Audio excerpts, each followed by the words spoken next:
This PowerPoint covers Pythagoras, trigonometry and bearings that you've probably met in previous years. You might find that you only need to scan through this very quickly, or you might need to practice some of the questions listed at the end of the thing. Each slide will have my explanations, and the following slide usually has the good copy, so you can copy the notes into your notebook. So proceed, and also I'll be putting some demonstrations of the use of the calculator along the way.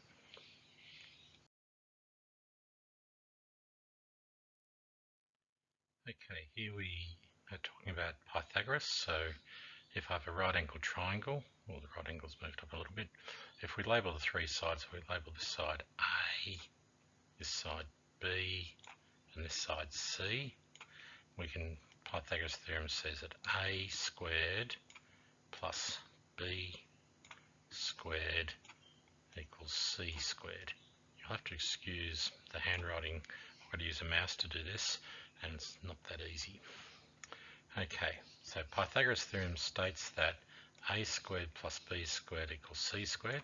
C is called the hypotenuse. It's opposite the right angle.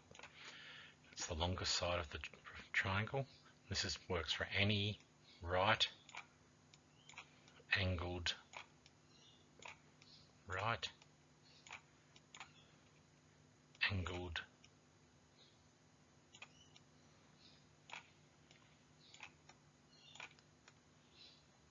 triangle.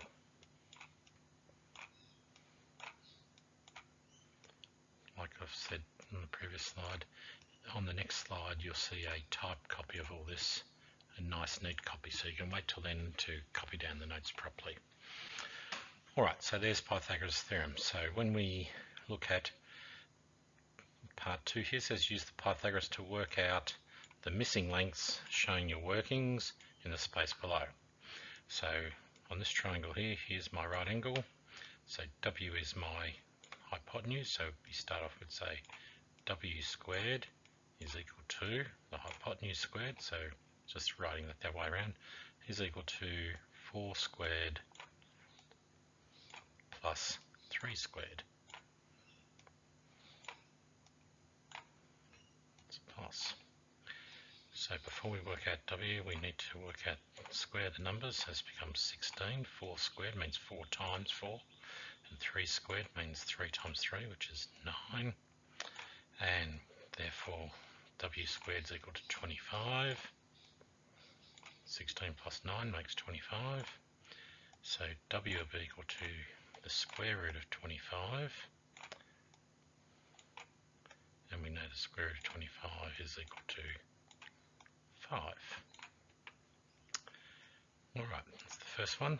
Second one, once again, where's the right angle? There's the right angle.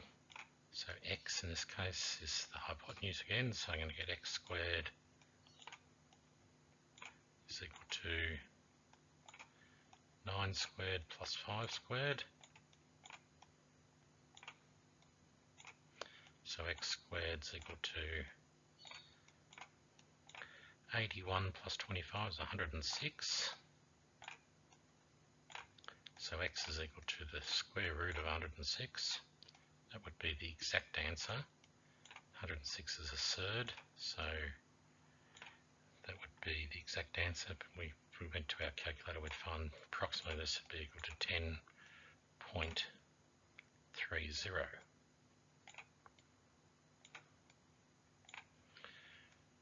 Okay, so those first two examples is where the hypotenuse was the unknown. The next two examples we'll find that it's one of the other two sides, one of the shorter sides. So here's the right angle triangle. This is the hypotenuse. So that y here is one of the shorter sides, and so is 8. So this is the hypotenuse here. So we'd be writing y squared plus 8 squared is equal to 10 squared, the hypotenuse squared. So that gives me y squared plus 64 is equal to 100.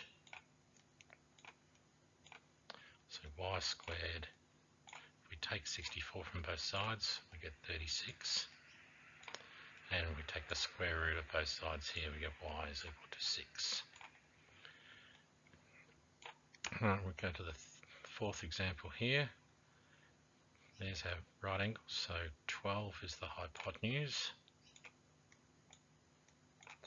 So here I would say z squared. Now the shortcut you can start if you're finding a short side, the square of the short side is going to be equal to the hypotenuse squared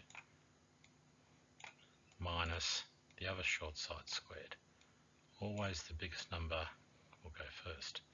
So this gives me z squared is equal to 144 take 81 makes 144 take 81 is 63. So z is equal to square root of 63, which is approximately 7.9. Something or other. I haven't got the answer in front of me at the moment. Okay, if you proceed to the next slide, you'll see a nice copy of this, but that's the explanation.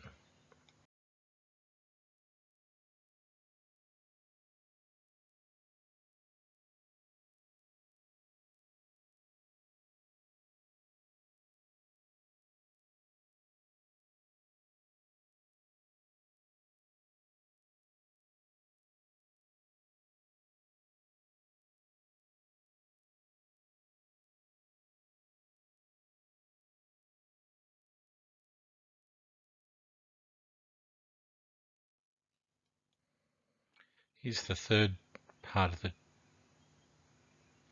Pythagoras problems, is finding the length between two points on the Cartesian grid.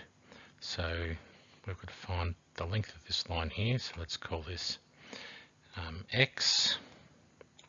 And the secret to this is to actually form a right angle triangle by dropping a vertical line down from that point there and then a horizontal line across there. So here's my right angle triangle. Once again, remember the next slide has a nice neat diagram to this.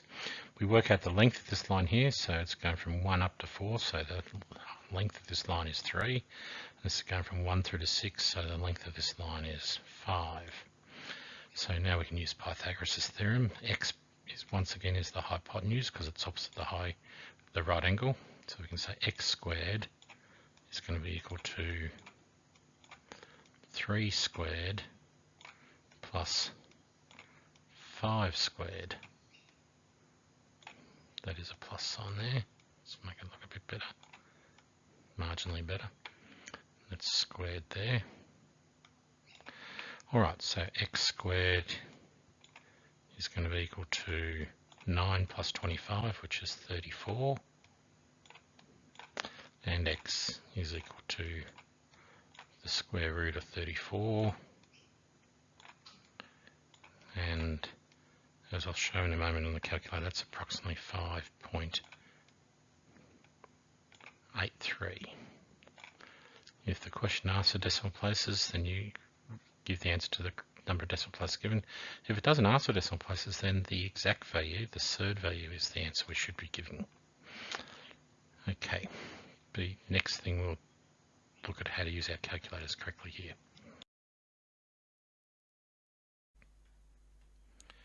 Okay, I'm now going to show you how we use our calculator to do some of these things and getting our calculator settings right for this topic. Okay, so the first thing, we're here on the home page. If we actually go to our settings, number 5 over here, and go to document settings, for this topic we'll leave our display digits as float, or we'll change that to float 6. The angle needs to be in degrees, so use the arrow key, go down there and make sure you select degrees. I think you'll find the calculation mode for this topic, it's best to make it auto and leave the CAS mode on. There's no other settings we need to change there. So float 6, degree, and calculation mode on auto. So when you get to the bottom here, go OK. Alright, we'll start a new document. Do I want to save my last one? I'll say no. I'm going to add a calculator page. So in our previous question there, one of our things was to do the square root of 106. So I need to go Control X squared button because the blue writing's the square root. Type 106. If I just press enter, it gives me the third form. If I want the decimal answer, I need to go Control Enter. Now, this has given my answer to 6 decimal places because I asked for a floating decimal with 6 figures. So you can see there's 10 places there. There is a command on your calculator called the round command. You can go round, just type it, and then go up and select that number and say how many decimal places you want to round it to. And I'm going to say I want to round this to 2, and it'll tell me, well, it's only given me to 1 decimal place. That's not what I expected. It's 10.30, I think, is where it's rounded off. So we'll do another one in a minute. So one of the other ones we had before was the square root of 63, sorry. And I'll go Control Enter. And if I rounded this to 2 decimal places, so go round, go up and select that number and go comma 2. You notice the calculator has stored all the decimal places it can for that number, and it gives me the answer 7.94. There is an interesting way of using the calculator for these problems. We could use the solve command. Go to menu, go to algebra and select solve. And if I type Pythagoras' theorem, so for the 4th example we did there was the one with z, 9 and 12, I could write 12 squared is equal to z squared plus 9 squared, and I want to solve for z. And it tells me the answer here is 3 root 7 or negative 3 root 7. Now, when you take a square root, you actually get a positive and a negative answer, but for Pythagoras we're dealing with length, we're only dealing with the positive answer. If I went Control Enter, oh, sorry, I need to be down there. If I go Control Enter, I'll get the answer there as approximating 7.94, just like we got up here. Alright, so that's how we can use our calculator for Pythagoras problems.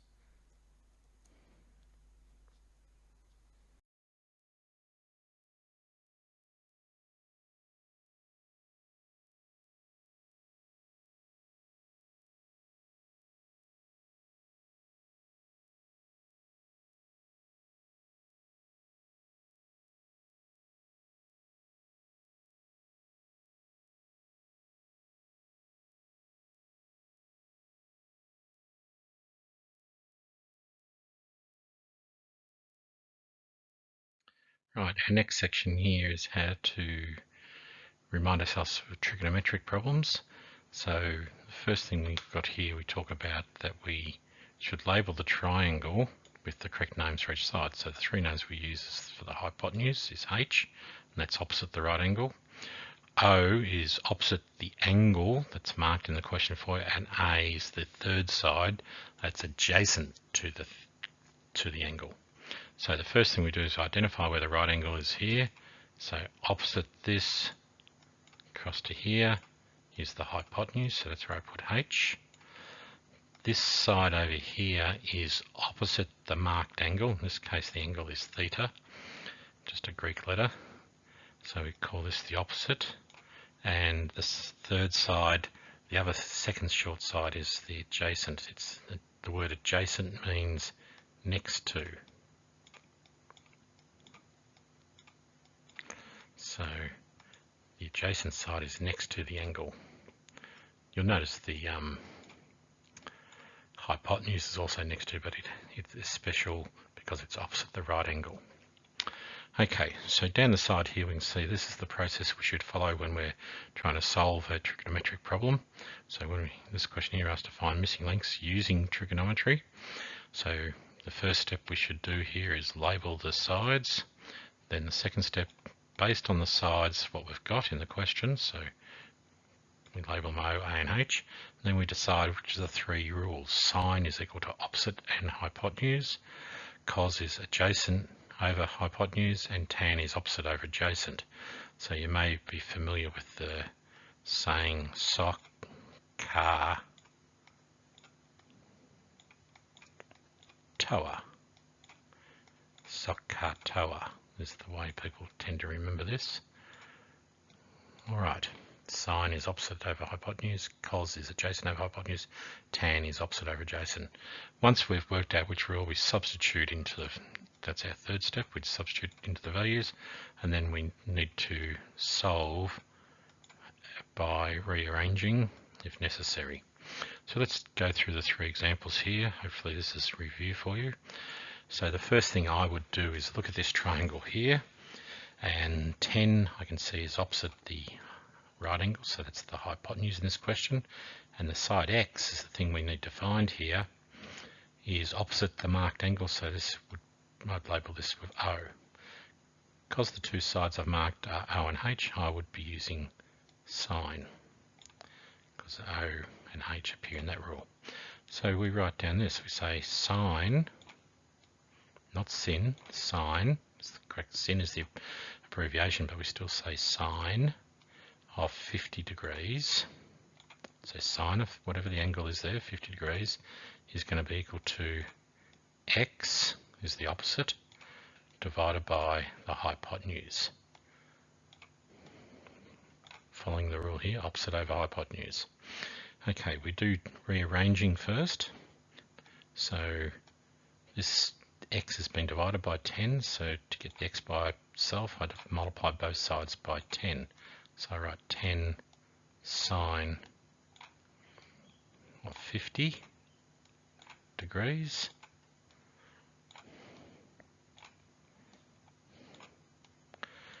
and then we go to our calculator and work out what x is going to be.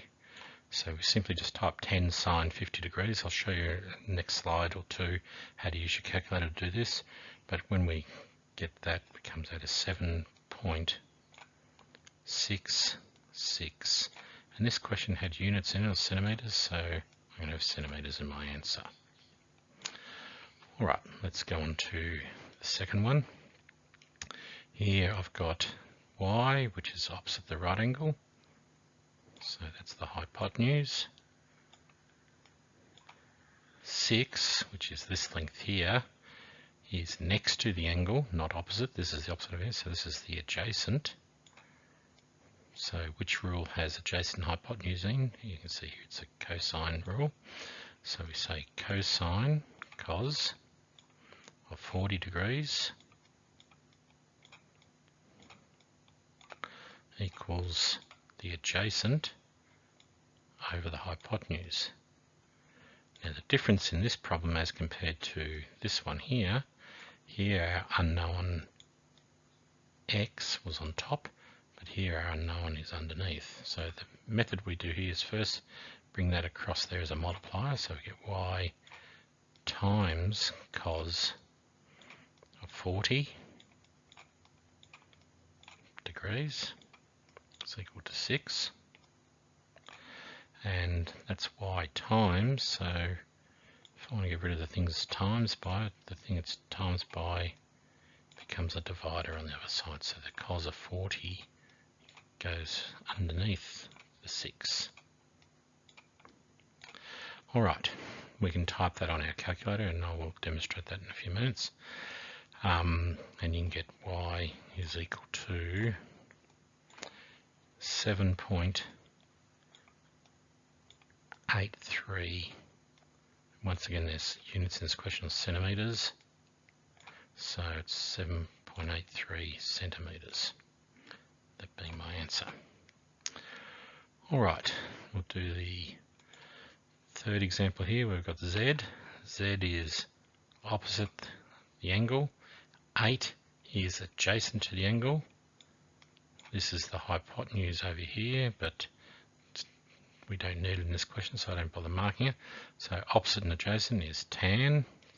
Okay, so we set out the rule first. We substitute in. So tan, do I know the angle? Yes, it's 27 degrees. So tan of 27 is equal to the opposite, which in this case is z, divided by the adjacent, which is 8. This is the case where the unknown's on top, so the 8 just needs to go multiplied out the front there. So we get 8 times tan of 27. See, when I rush, the handwriting's very poor with the mouse. tell me Z is equal to, if I go to my calculator and go 8 times tan of 27, I get 4.08. And once again, this question had units in it, so I've got centimetres as my length there for Z. All right, proceed to the next slide, and you'll see all this in very nice, neat version. So here you can see a much neater copy of that working out from the previous page. You'll notice that I've highlighted things that are important in the question.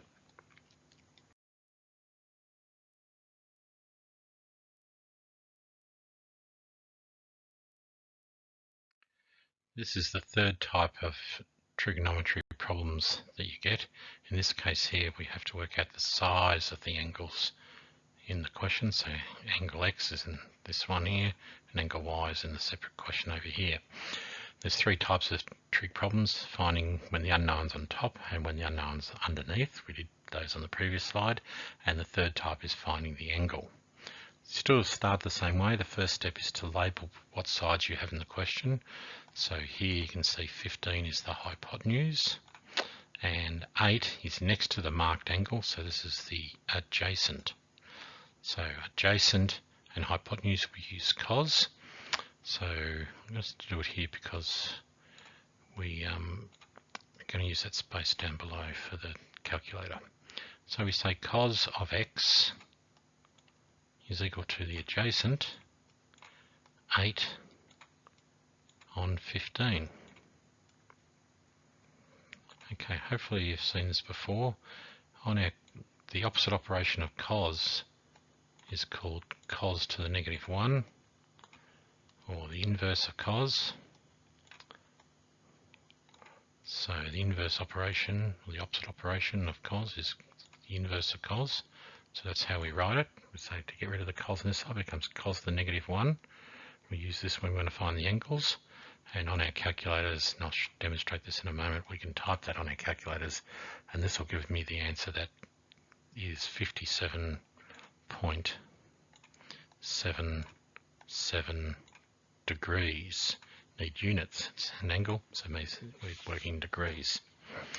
Okay, let's go down to this one here. I'll just change colour.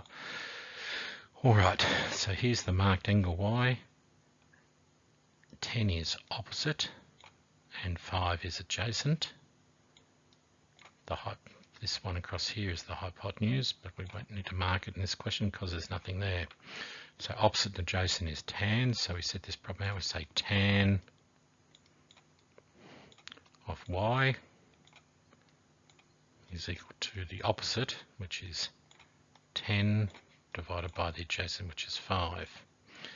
And the opposite operation of tan is tan to the negative 1, or the inverse of tan. 10 on 5, I could have written that as 2 if I wanted to, because 10 divided by 5 is 2, but we don't need to. We can just simply type that on the calculator as it looks, and when I do that on my calculator, it comes out to 63.43 degrees.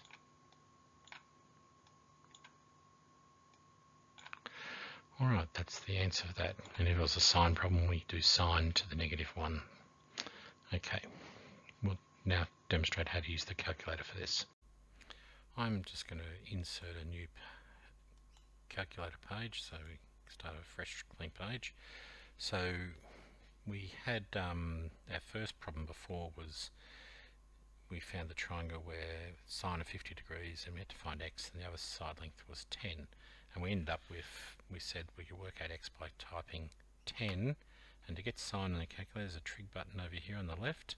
So press trig and go sine, and inside the brackets we type the angle. We don't need to put the degree symbol because earlier on we changed our calculator to degree mode. And press enter, and if you press enter and your calculator's on auto like we said before, it may come up like this. So if we want a decimal answer, we go control enter.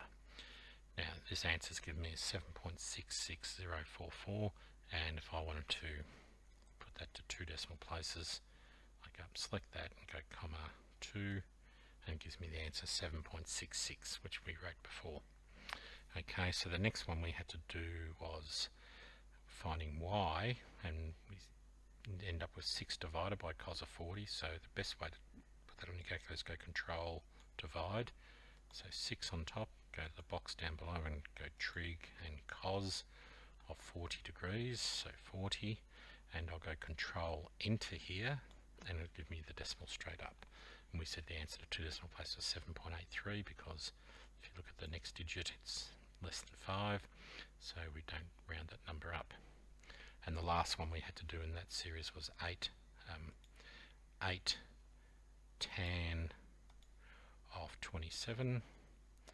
Go control enter and get the answer 4.076, but when we round this one up, we look at the third digit, it's 5 or bigger, so I need to round that up to 1, so 4.08, or I could use the calculator's ability to round for me, comma to 2 decimal places, 4.08. Alright, then we had the angle one. So we had the problem where the first one we had cos of x equals 8 on 15, and then we said x would equal the inverse of cos. So from the trig menu, once again you can find inverse there. Because I've got a fraction inside here, I go control divide, so it comes up with a fraction template, and I've got 8 on top and 15 below, and so I get a decimal answer. I go control enter, and here gives me the answer 57.769, so to 2 decimal places that would be 57.77. If I was going to 1 decimal place, it would be 57.8. I'll just show you that. Round that to 2 decimal places gives me 57.77, and if I rounded that just to 1 decimal place, it would be 57.8. Little revision there of our rounding. And the second one we did was the tan, the inverse of tan, and we had here control divide, we had 10 over 5. I think I did mention at the time we could have just written 2 there, because 10 divided by 5 is 2, and go control enter, and I get 63.43. So to 2 decimal places, I need to look at that digit, it's under 5, so I'll just leave it at 63.43 degrees. Good.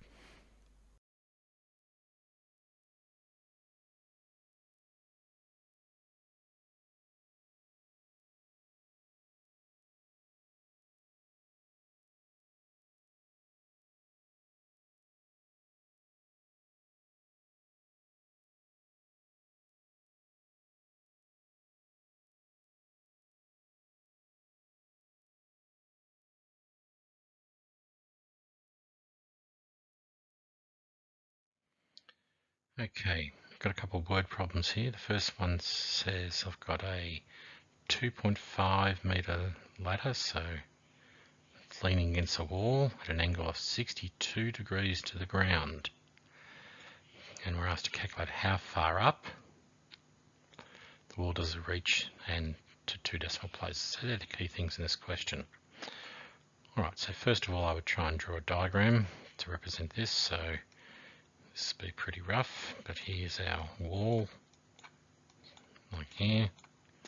Ground would be along here, and my ladder, I might just do this in a different colour. Can I do it in a different colour? Hope so. Here's my ladder, leans against the wall like that. It's 2.5 meters long.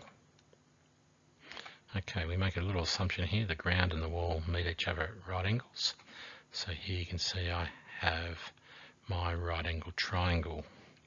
Also, we're told that the ladder leans up against the wall but makes an angle 62 degrees to the ground. So that's down in here, 62 degrees, because it's making the angle at the ground.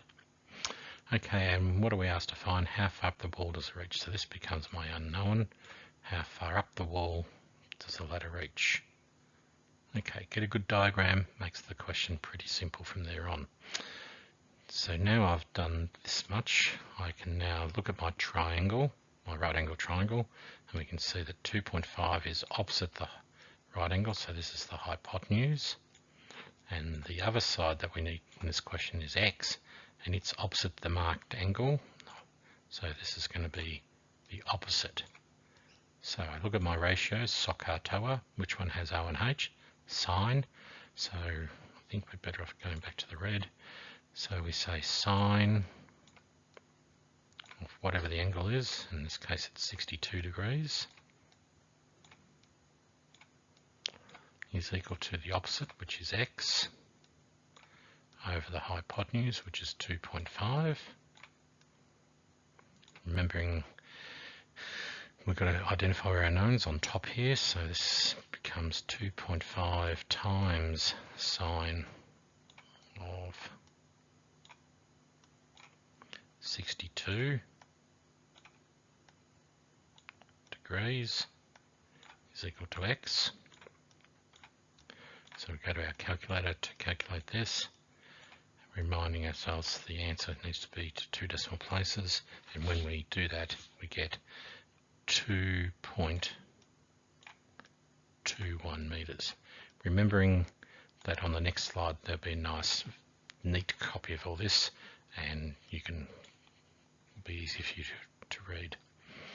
Alright, so that's the first example there, the worded problem. Next one is, it says here's a walking ramp. It's made up of an angle of 10 degrees. So I'm highlighting the key method, and rise 2 meters up to a platform. We're asked how long is the ramp, to 2 decimal places, and how far is the ramp horizontally from the platform to 2 decimal places. Once again, having a good diagram here will make a difference. So the way I read this, I've got a ramp which is going up like this and goes to a platform, something like this, but this height here is 2 meters from here to here, or to here I should say. Alright, and this length here, horizontal, makes my right angled triangle. Okay, we're told that it rises 10 degrees, so that 10 degrees is how the ramp rises. We're asked how long the ramp is, so I'm going to call this, let's call this x. And the second part says how long is it horizontally, that's that length across the bottom here, so that's y going to be here. So I've got my right angle triangle. I might label my sides that I have here. The 2 meters high is the opposite the 10 degrees. X is the hypotenuse of this right angle triangle, and therefore y, being the third side, must be the adjacent side.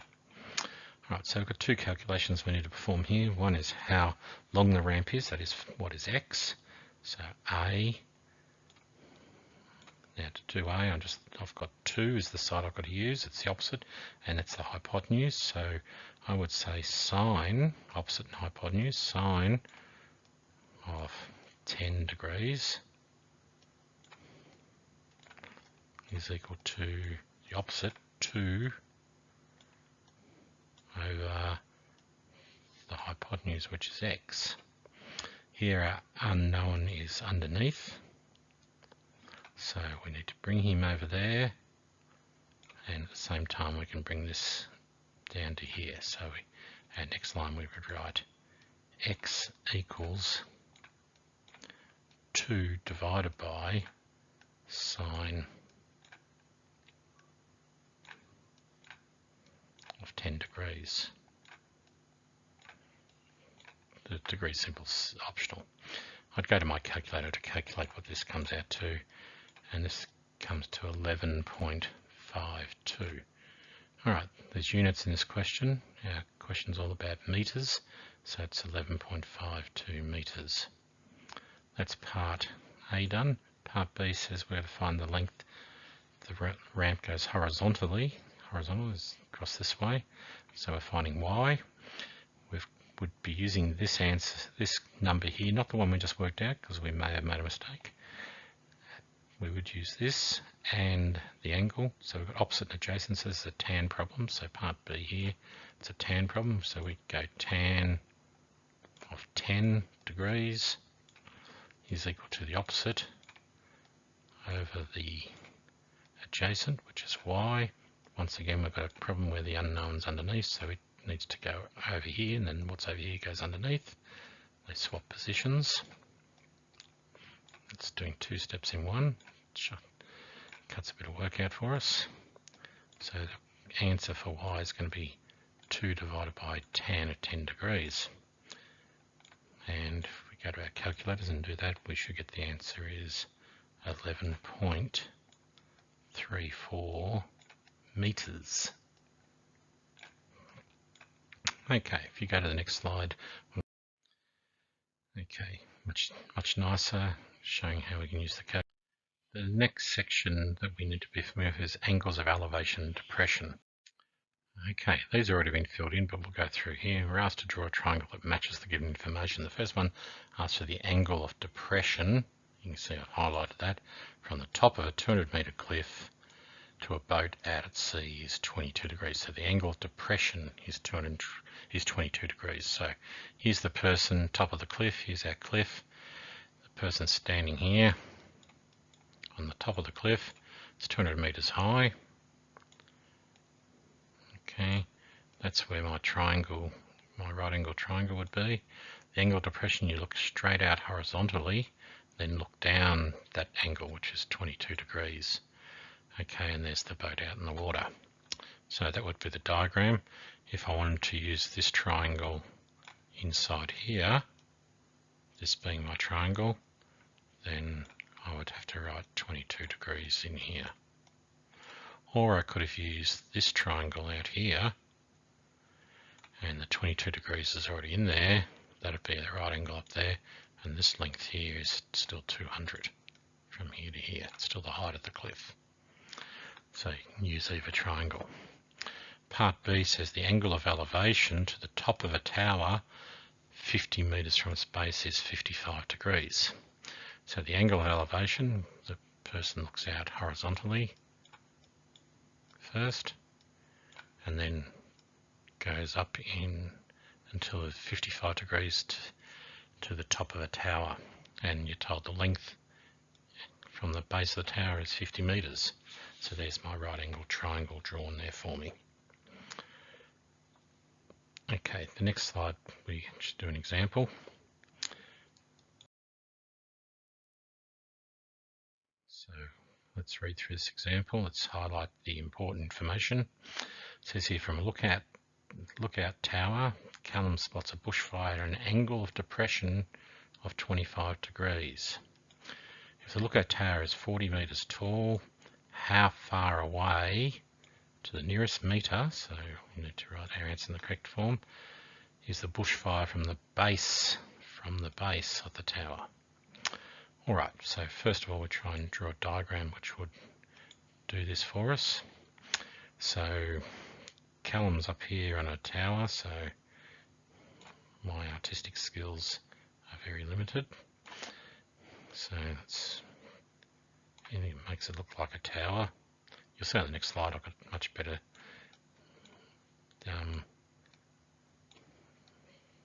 Callum, I don't know, there's Callum, then looking at and there's a bushfire here. Probably need a bit of yellow in there as well. Oh.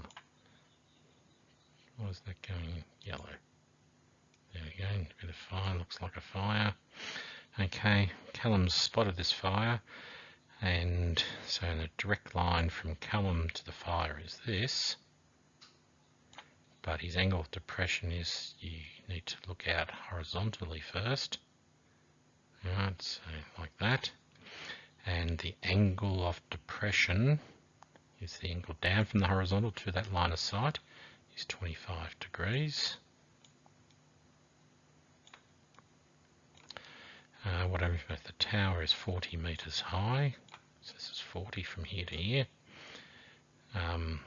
You can, if you use the triangle inside here, so that would be the right angle triangle there, the tower and the thing, so that, using our alternate angles, that angle of depression is outside this triangle, so that would be 25 there, or you could say that's 65 there, because those two angles add up to 90.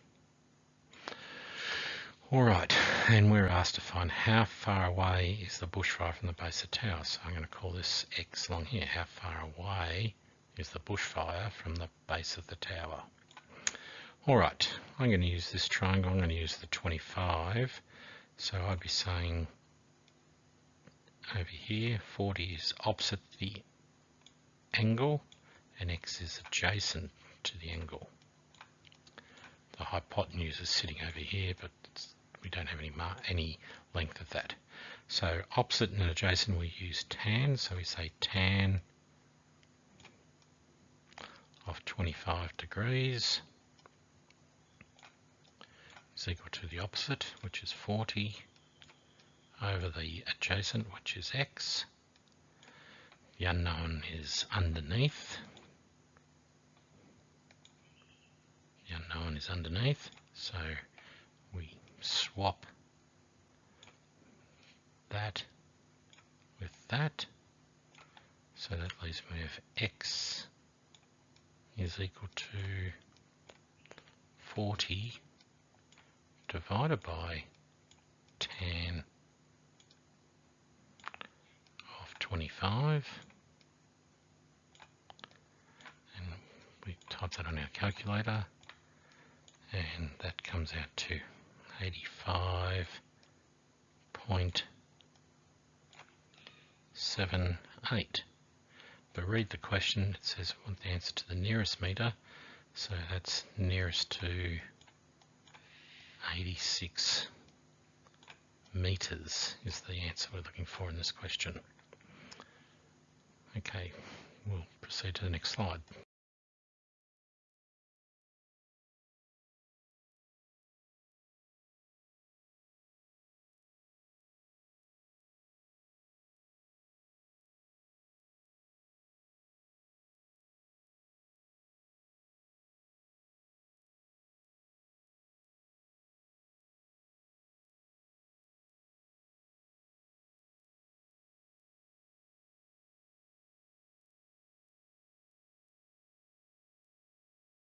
The third part of this review lesson is about bearings. There are two sorts of bearings. There's what we call conventional bearings and true bearings.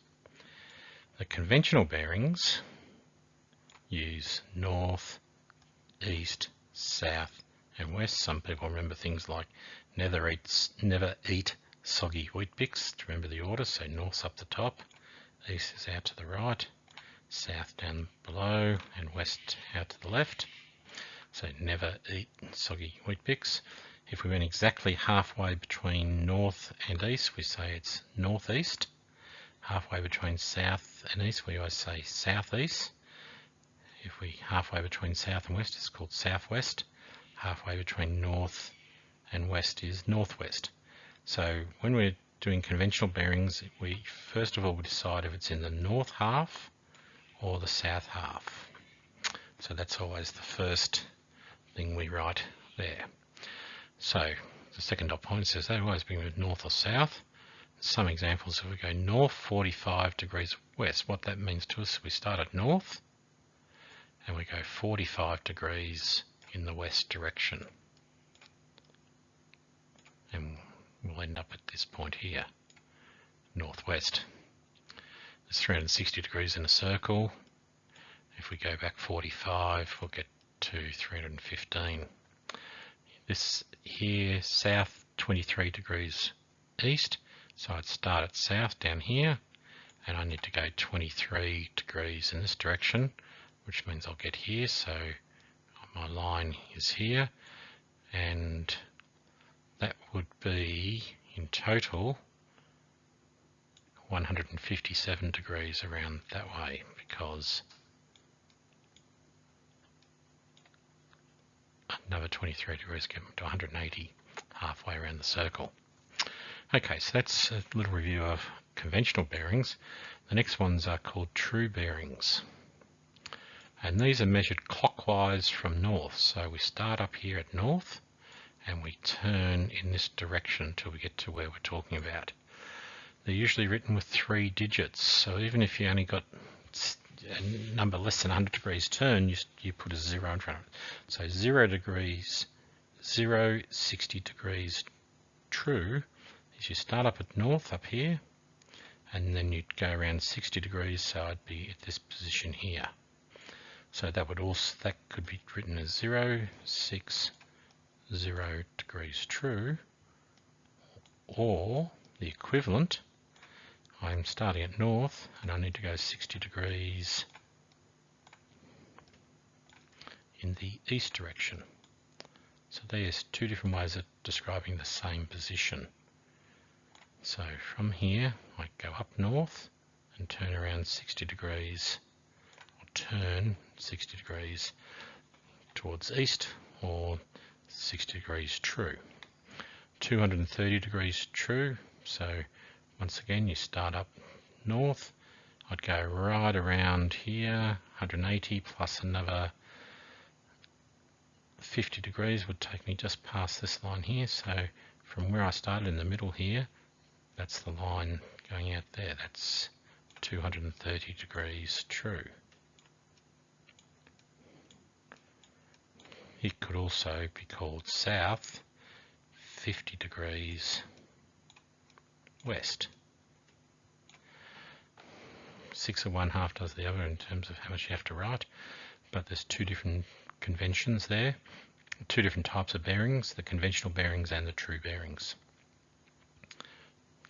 We'll now go to the next slide.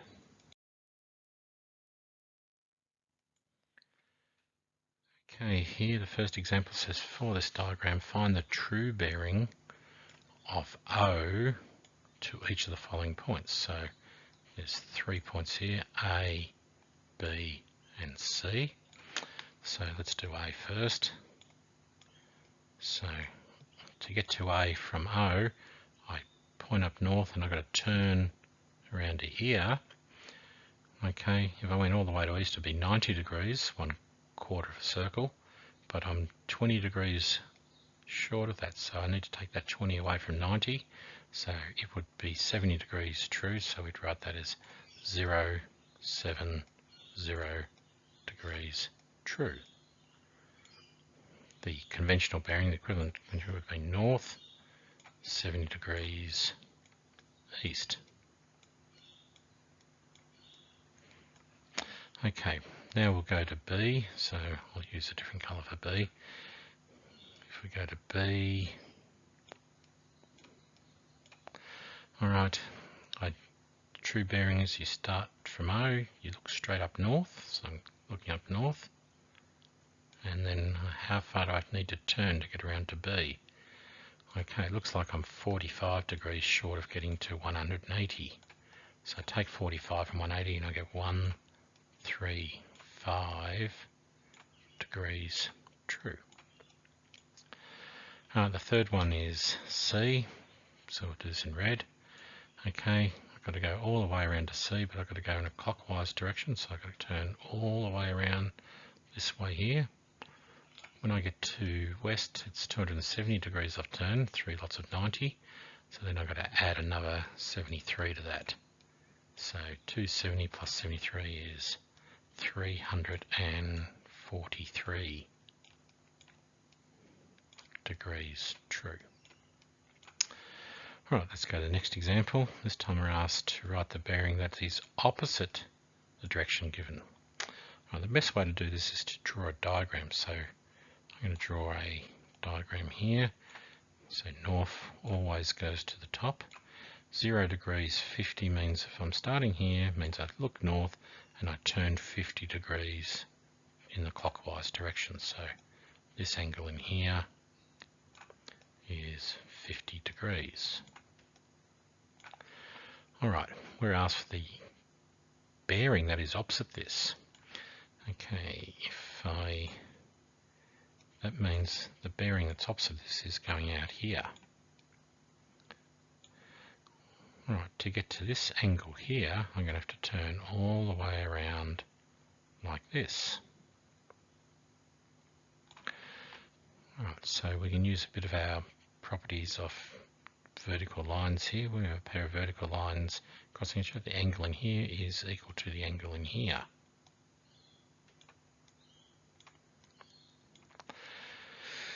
So if I start up here, north is 0 degrees, and I go in a clockwise direction, 90 degrees when I get to this point here, 180 when I get down due south, plus another 50, I've travelled 230 degrees. So the answer we're looking for here is 230 degrees true. Right, you might notice all we had to do there was add 180. If we look at this one here, the bearing we're given to start with is 342 degrees true, so I'm going to draw a diagram so see what that looks like. North at the top, 342 degrees north means I've got to start up here at 0 and go around in a clockwise direction till I travel 342 degrees, which will be about here. So from this spot here, this is west, I'm looking out at this angle here, and that's what that 342 degrees true is, that bearing there. Okay, the back bearing would be the bearing that's going opposite this, the opposite direction. Okay, if we use a bit of subtraction here, that the whole circle is 360 degrees around, so that's little angle in there would be 18 degrees. Therefore this angle here would be 18 degrees.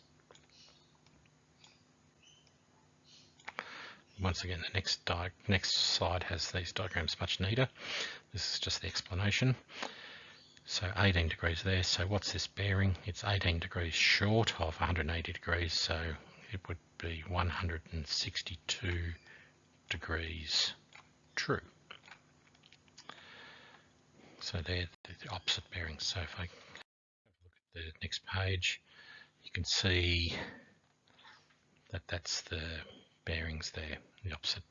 It's hard to make out the compass lines there, but they are there. You can see north's marked at the top. Good place to stop this slide.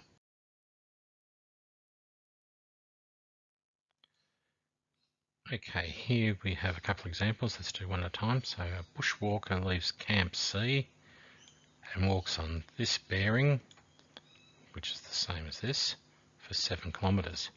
Then the question is, how far west of the camp, we'll call that X kilometres, is the walker? Okay, so let's draw a diagram to indicate to us what's happening here. So the way I like to do these is I like to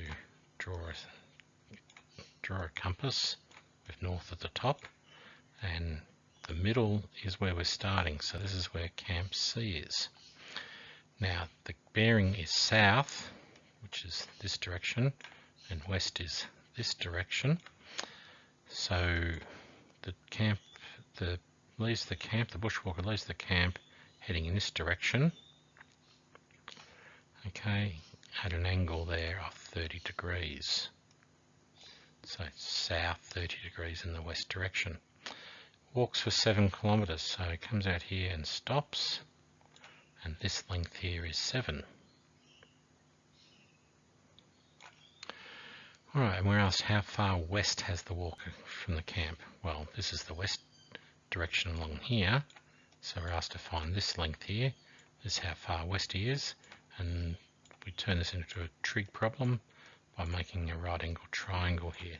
This is what we need to find, how far west from the camp.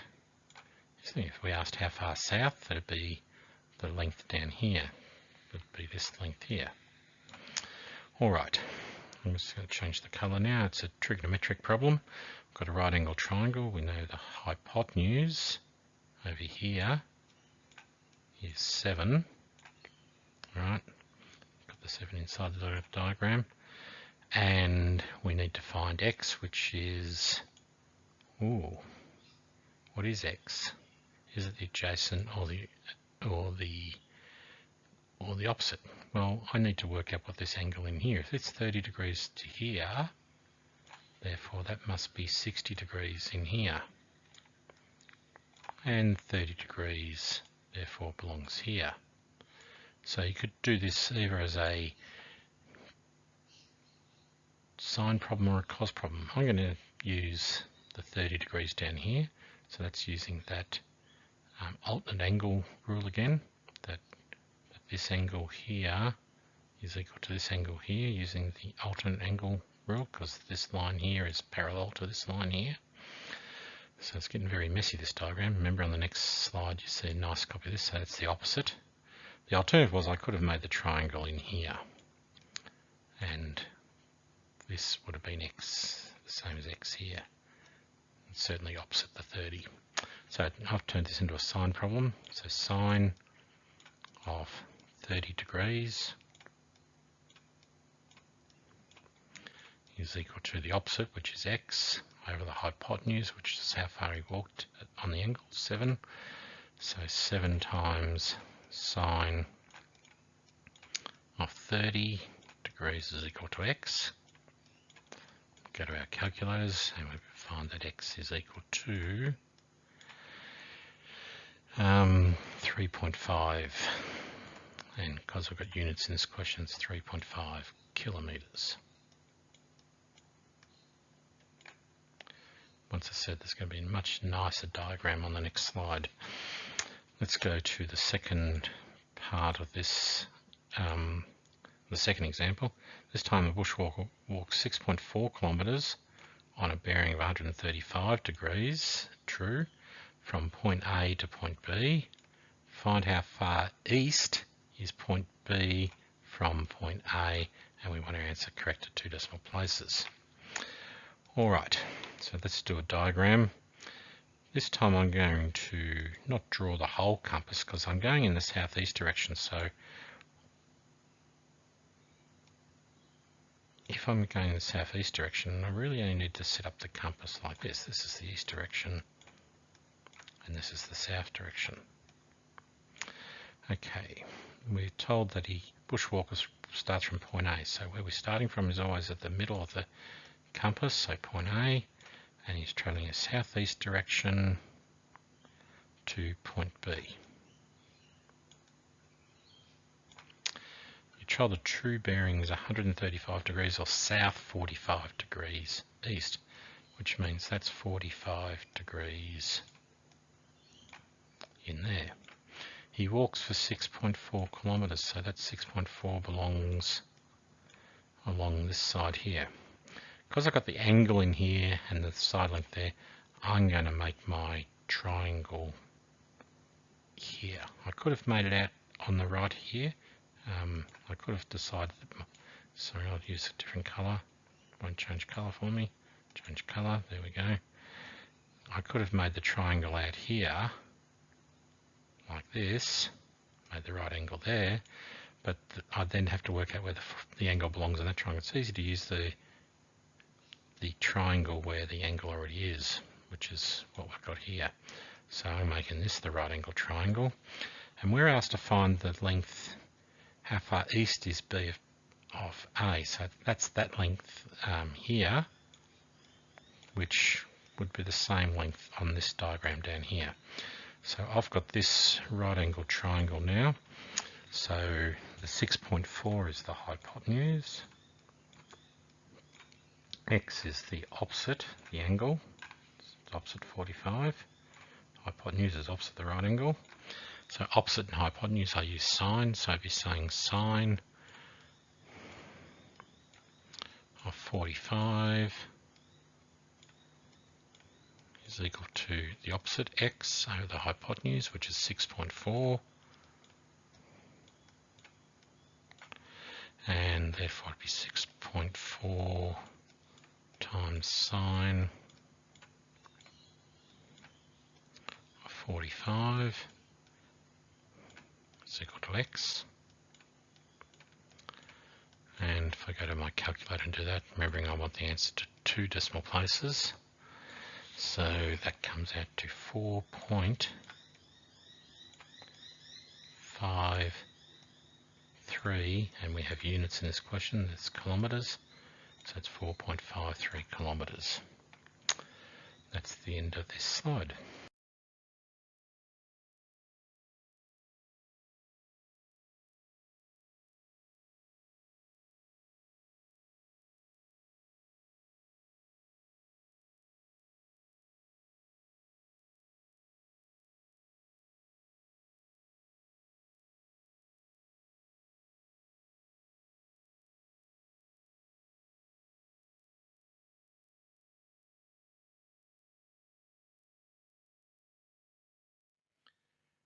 Okay, here's a whole lot of questions from exercise in chapter 5, sorry. The first 2 or 3 are to do with Pythagoras, then it goes on to trigonometry, and then there's some bearings questions. You should be looking at these. If you find them easy, then skip to next section. It's not necessary to do all the questions. These are the types of questions you should be able to do at this point. You select which ones you want to do, so don't do all of them. Just select which ones. If you're getting confident, move on to the next section. Make sure you're an expert in this area now. Thank you.